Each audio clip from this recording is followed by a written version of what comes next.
I want to go to John McAfee, get his take, and have him try to educate the public somewhat more on Vault 7. Thank you for joining us, John McAfee. Always good to be on. Thank you, John.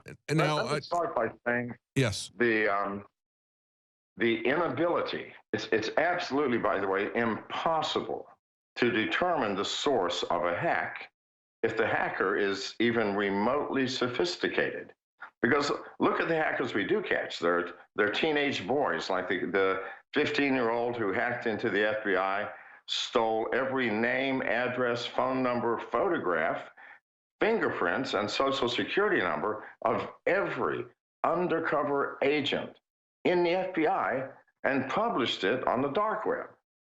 Now, what was the FBI's response? Instead of going, oh my God, we're incompetent, they go, hey, we caught the kid. Well, of course you caught him. He's 15. I mean, please, try to catch a 35-year-old, seriously dedicated hacker. Try to catch an entire hacking organization, like the mafia of hackers in Russia that are doing all the ransomware. No, you're not going to do that because anybody can hide their tracks. Absolutely. We've had this discussion before with you. You've been on before when this began months ago. We had you on and you were talking about the fact that they could very easily cover their tracks. They said, well, we've got some indication that indicates that it might be done by a Russian language individual. But of course, as we talked about months ago, you and I, anybody worth their salt would either, first of all, not leave those fingerprints, or they would put false fingerprints to incriminate somebody else. But now we've had Vault 7 showing the documents of how they do it in addition to your expertise. What they do. They said, this is how we do it. And they go, we changed the compiler times. We put, if we wanted to make it look like the Russians, we use a Cyrillic keyboard, the Russian language, Russian hacking techniques. We'll find an old Russian state program, which is in the public domain, and we'll use that. Please. So I've been saying this for years. You simply can't find the source of an attack. And the CIA said the same thing. So yet our FBI is going, yes, the Russians hacked Yahoo. Yes, they hacked the DNC. Well, I don't know about Yahoo. I find it extraordinarily unlikely, but I do know about the DNC. It could not have been the Russians because they used a program that was 1.5 years old and had not bothered to keep it updated. Please, if you're a Russian state hacker and you did that, they would schedule you for suicide the next morning. So no, you know they don't do such stupid things. Yeah, absolutely. And that is a very important point. The fact that the software that was actually used was an out-of-date version of something that was essentially in the public domain. But I want you to comment, John, on Vault 7, because now we have thousands of pieces of hacking software that were commissioned by the CIA. And of course, we had Aaron Schwartz tell us years ago when he was talking about SOPA, ACTA, PIPA, CISPA, all those different things, trying to fight that new level of government surveillance where they would then give immunity to the corporations who collect all this information on us. He said at the time that it was the U.S. government that was funding and creating these exploits. And now we see that with Vault 7, but they pretend that doesn't happen. As this was coming out, we had Stephen Colbert mocking the very idea that they would use the Internet of Things to spy on you through appliances. Remember that? We had that admission 5 years to the day earlier. David Petraeus was saying, we're going to use all of your appliances to listen to you. And yet when Kellyanne Conway points that out, it's like, you do know, of course, that they are listening to us through our televisions, our phones, and all of our appliances. They are rolling on the floor laughing with Stephen Colbert in The Late Show as if that didn't exist. I mean, is this a is this an intelligence operation in the comedy sense or what? I mean, this is absolutely unbelievable that they would think the American public is so stupid, has such a short attention span. Well, unfortunately, some of us are. Because what happens is 90% of the people get their facts, their truth from the mainstream media, which has become a reality show. Yeah. And so any politically motivated happening, which is titillating or exciting or makes us angry, like we're all going to be angry at the Russians, well, the mainstream media is going to make of it what they want. But the CIA admitted, here's the horror of Vault 17. The horror is they kept these exploits from the very industries that they had used to exploit, including Microsoft, Google, Apple, all of our software industries. And even if they didn't create them, when they discovered that other hackers had created them, do you know what they did? Not a thing. That's right. That's right. You realize that costs Americans billions of dollars and put us at risk, at serious risk. It's unconscionable. It's like keeping a boatload of penicillin out of the hands of sick people because you're afraid that the enemy may get their hands on it. And let's underscore that. They go out and they create these burglary tools. This is cyber burglary. They go out and fund and create these tools. When they lose the tools and they're out there, and of course the community that would do this sort of thing is very, very well known to them, they do not let anyone know. They continue to leave this out there. And I think it's very interesting, John, the fact that there's not going to be these things can't be copyrighted. They didn't want to copyright them because they didn't want to let people know that they existed, but they also didn't classify them because if they classified these exploits, then when the CIA spread them around, putting them on people's computers, they would be liable for charges of violating national security by putting national security information out there. We got to take a break. We're going to come right back with John McAfee, the guy who made a fortune producing anti-hacking software. What does he think about Vault 7 and what the CIA has done? We'll be right back with John McAfee. Welcome back to the Alex Jones Show. I'm David Knight, and we're going to be talking to John McAfee, the man who made a fortune protecting us from hackers, but who protects us from the CIA, the people who have funded all these exploits. Remember, and of course, this is according to WikiLeaks and Vault 7. They say that by the end of 2016, the CIA's hacking division had over 5,000 registered users, had produced more than 1,000 hacking systems, Trojans, viruses, other weaponized malware. Techniques allow the CIA to bypass encryption of, and listen to these apps in case you use some of them, WhatsApp, Signal, Telegram, Weibo, Confide, Cloakman.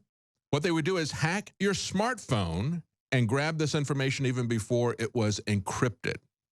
Then they let all this stuff go. It's out in the public domain, and they don't warn anybody about this because they want to keep this secret. So when you talk about white hat hackers and you talk about black hat hackers, you can say that the CIA is definitely on the black hat side. Even though they knew this stuff was gone, they didn't warn anybody. So now we've got WikiLeaks working with these different companies, telling them what these exploits are, giving them the information that the CIA would not do.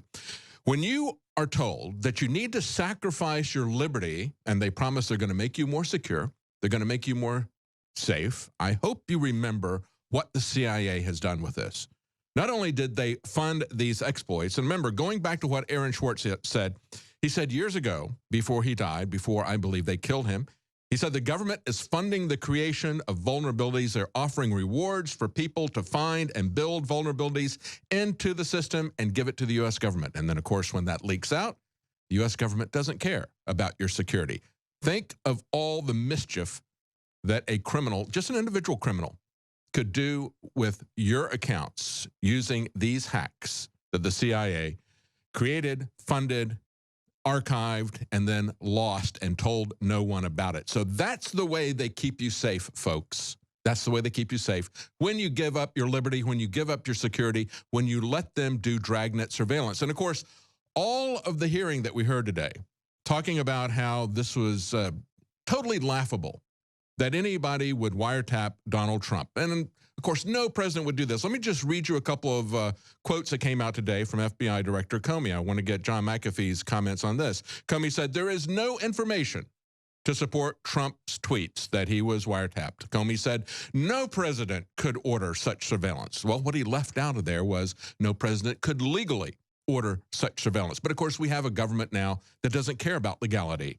Then he said, they're investigating Trump and the Russian collusion, but they're not investigating the U.S. intelligence and their collusion with those who want to oppose Donald Trump. Finally, he said that the Russians were successful. He actually said the Russians were successful in manipulating our elections. He said they introduced chaos and discord into our elections, and they will be back in 2018, 2020. John McAfee, do you really think that the American people were pwned by the Russians? Do you think that they hacked our elections? Of course, they use that word hacking to imply that they got in and electronically flipped votes, and that's one of the reasons why Congressman Nunes went through the list of states with both the FBI director and with Admiral Rogers saying, did they get into the elections in this state, and this state, and this state? Of course they didn't, but they imply that's what they did because they want to interject the government's homeland security into our electronic voting machines, don't they?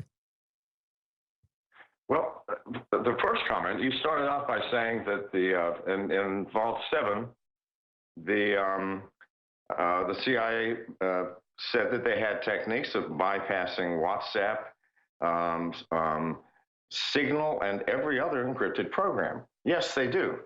And they do it using a technique called keystroke logging. It's the oldest and simplest hacking technique in the world. And I'm going to say something that might frighten a few of you. If anybody watching this program has ever gone to a pornography site and actually looked at a video, you have a keystroke logger on your phone. The porn sites sell all of this information to Russian, Chinese, and Ukrainian and other hackers around the world so that they can sell you stuff. The porn site is free. Nothing is free in life. Anyway, if you visited a single one, whether it's Xhamster, Pornhub, or anywhere else, you have a keystroke logger. And people have been watching everything that you've typed since you visited that porn site. And you can't get rid of it. You're going to have to do a factory reset of your phone. So, and it's not just porn sites. It's any of these websites that offer you something which is spectacular, but it's free or almost free or way cheaper than it should be. Well, don't go visit that site because there's something wrong with that. I'm sorry.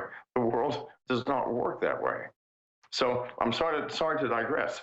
But it's also one of the reasons why you get so much spam. You could just go to a site where they're trying to sell you soap, and then all of a sudden you start getting spam about not only soap, but about everything in the world because they've collected your information and turned it over. And of course, John, what the federal government has done is all this information is being collected out there surreptitiously or, you know, with so-called free sites. Or if you're doing business with these people and they have a legitimate means for collecting your information so they can sell you more soap or whatever, they have now taken away your ability to come after these companies that turn over your information to the government. They've taken away your ability to sue them with CISA. And that's the key thing there, that the government can now pull that in and start getting information about you. And even if you haven't gone to something that you don't care about, like a porn site, by getting all this information, all this metadata, they're able to do activity-based intelligence, human domain analytics to see if the phony narratives that they're selling people, for instance, the Russians hacked our elections, is that really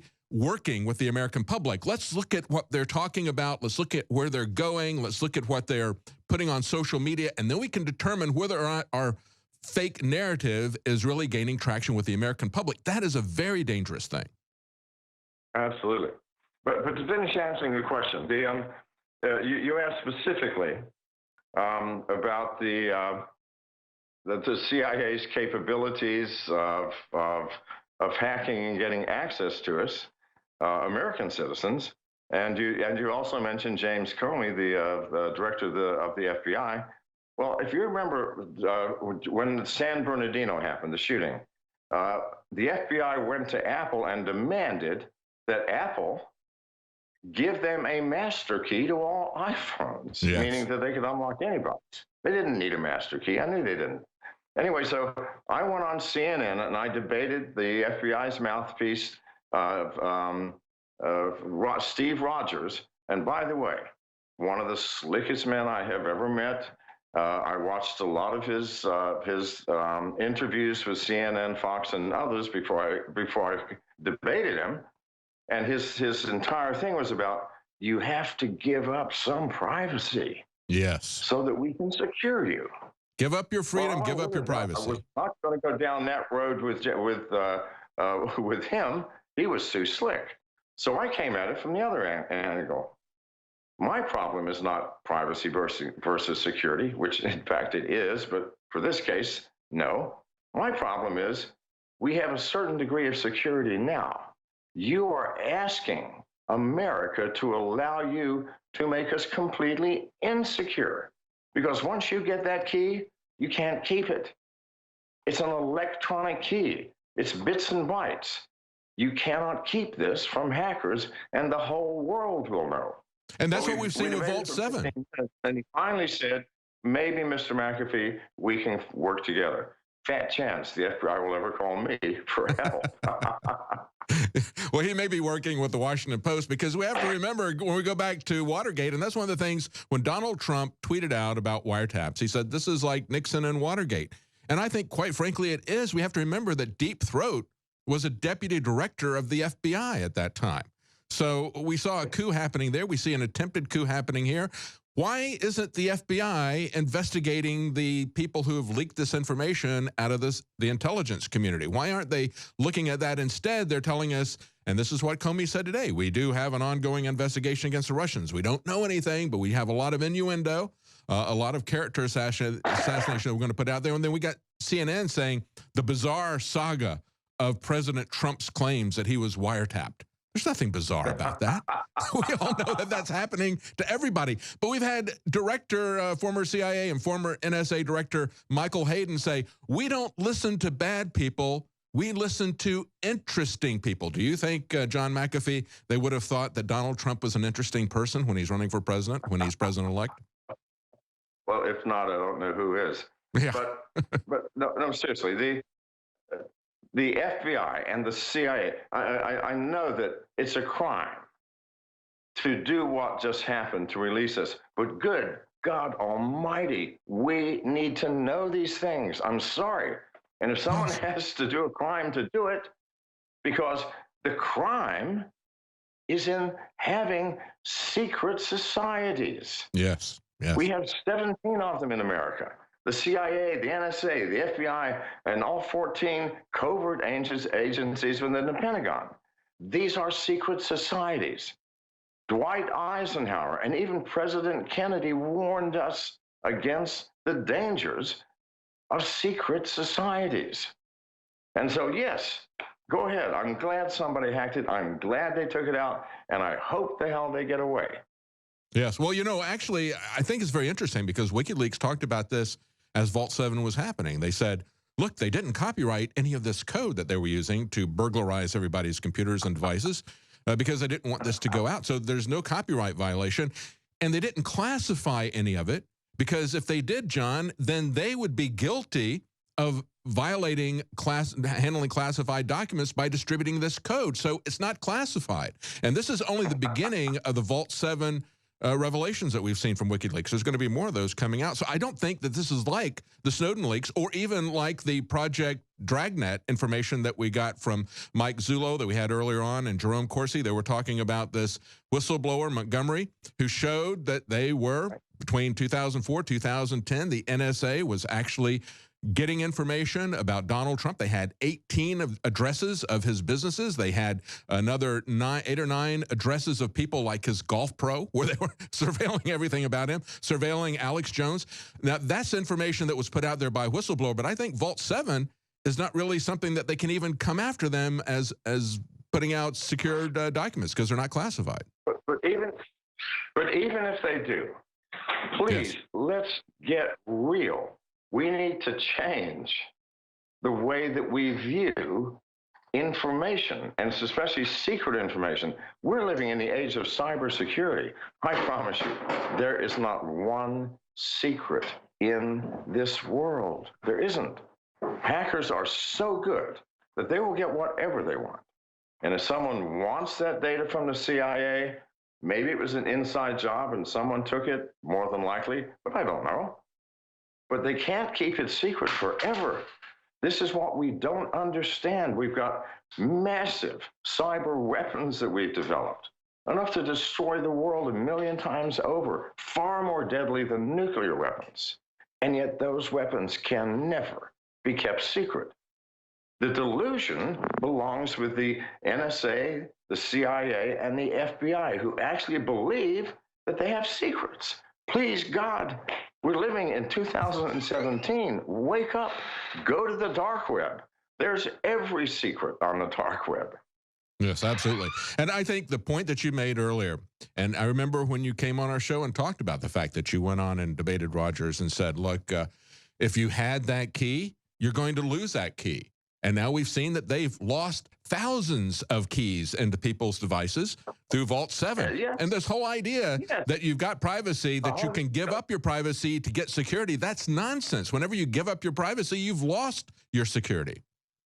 Yes. And also, that was, by the way, $100 billion put into that hacking. Yeah, yeah, yeah. Let me ask you this, because we've got a lot of articles that are up on Drudge today about robot police. We've got a Air Force of drones that they are talking about putting over London. All of this information that is being put in place, we're looking at autonomous killing machines that DARPA is working on for the military. This is where it really, really gets dangerous. You pointed out it's already very dangerous, far more dangerous than people realize if they can hack into nuclear power plants or whatever. But we are looking at an explosion in the threat level. As we add cars to the Internet of Things, what's going to happen to that? Yep. Not only are they going to destroy your privacy and monitor everything you do, but they have the ability to kill you, as we pointed out with Michael Hastings years ago. They can easily kill you, and they talked about that at the time, Richard Clarke did. By hacking your car from 3,000 miles away, think about this, leaving absolutely no tracks. But you talked about robot police and the evolution of cybersecurity and possibly AI and the Internet of Things.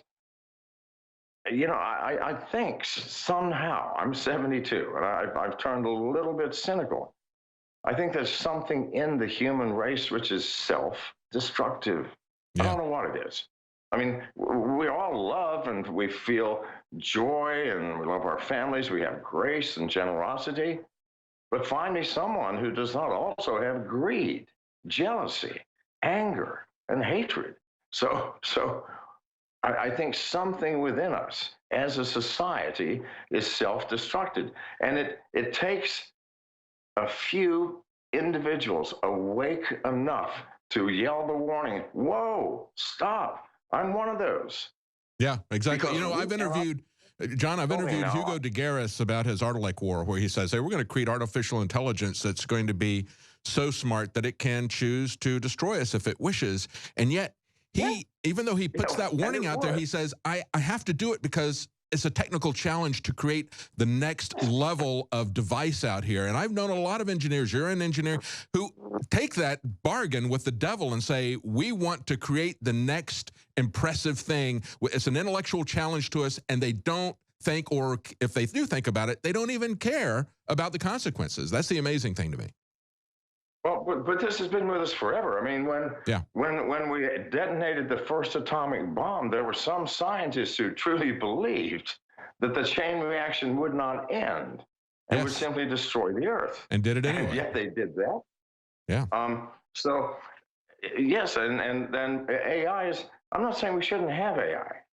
No, and nor have smart robots. But please, let's be smart enough to realize our own limitations and stupidities. Exactly. Otherwise, I promise you, we're going to end up as some appendage on some massive electronic brain. And it's very concerning to see where this is going. Stay with us. We have to take a quick break. We're going to be right back with John McAfee. But I want to talk to John McAfee. John, you ran for president, as I said, to try to draw people's attention to the vulnerabilities that we have with the cybersecurity that are developing. Tell us a solution. What can we do to try to move forward with this? Because you wanted people to understand this. Tell us some positive things here. Okay. First of all, I'd like to apologize for smoking on the air, but the last time I was in Alex Jones' studio, he broke his rule and allowed me to smoke. That's fine. I'm perfectly fine with you smoking. Okay, it might be because while I was in his studio, he left his gun outside and I had mine on me. So I don't know. In any case, I apologize, but I do smoke. No problem. What can we do? Well, you know, I have given up hope that the citizenry themselves will dump these things called smartphones and mobile devices because they are what the CIA uses most. Not just the CIA. Every hacker in the world. These things are designed as spy devices. Yes. literally. Yes. To know Well, we where actually you had the are. NSA slides as part of the Snowden leaks, and they said, who would have thought in 1984, and they showed the pictures of the iconic Apple 1984 commercial. They said, who would have thought in 1984 that these, and they show Steve Jobs holding up a smartphone, would become Big Brother, and people would line up to buy them. And they showed the big crowds in the Finally, Apple yes, stores. yes, absolutely. And for the past 4 years, I've been working on a new paradigm of cybersecurity because we all know antivirus software doesn't work.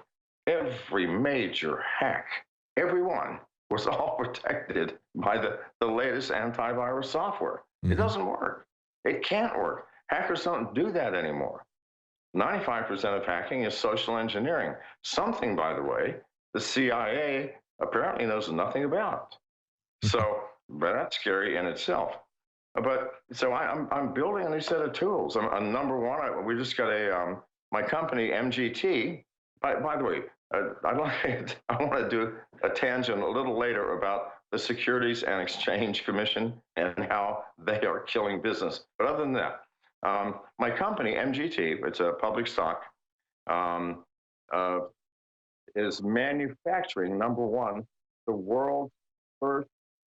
Okay, hang on a second. John, we got to take a hard break here. If you can hang on for another 5 minutes, we will let you finish that up. And I want to get, this will be out on the video when we put it up on YouTube. We're talking to John McAfee. Join us tonight for the InfoWars Nightly News. We're going to go live. We're going to cover Trump's rally. Take your phone calls as we did last week, 7 Central, 8 p.m. Eastern. Join us then and stay with us, John. We're going to finish up this interview. We'll be right back.